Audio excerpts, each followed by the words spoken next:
Ayan, ipinin ko na. Nasa number 1 na ang small frog natin. So, pwede nating, paggising mo sa umaga, pwedeng sa bedroom mo ito or sa center table, sa dining table. So, double arwana na yan. Double the arwana, double the money. Double the arwana, double the money.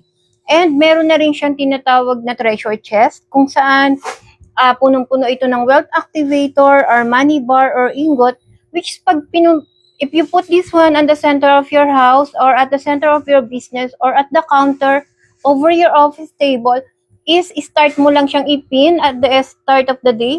Ina-activate niya using the money bar and the ingot. Yung positive energy na pumasok at maging harmonious ang relationship natin with our partners, with our loved ones inside our home, or with our business partners and staff. And of course, may pa-flower na rin siya for beautiful inside out.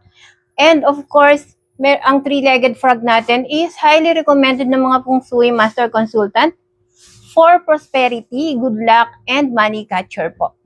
Meron na rin siyang kontra-malas, protection sa negosyo, and protection na rin sa mga naiinggit at naninira sa atin. Ang ganda po nito. Ayan siya, ma'am. Ayan. So, 3 na lang tong lucky frog po natin. 3 na lang. Nakapin po siya, ma'am Regina M. Nakapin siya. Ang price po nito ay 1,698. 1,698. And yung atin naman pong giant frog natin is ito. Ito naman isang giant frog natin. Ayan, giant frog natin. Meron din siyang kagat-kagat na Lucky Chinese Emperor Coin Money Magnet. Ayan siya. Ayan ang ating all-in-one na to. May double the arwana na rin siya. And meron din siyang treasure chest. Ito naman yung giant frog natin. Ayan, may red agate na rin kontra malas protection sa negosyo. So, as the start of the day, ayan, i-spin lang natin siya in order to refresh our day.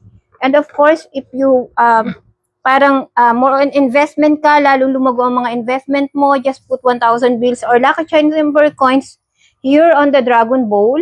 Ayan siya, Dragon Bowl na siya.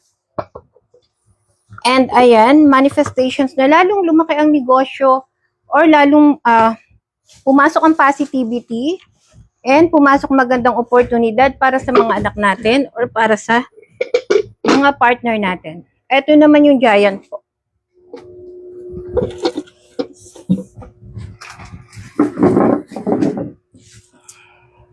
Ilang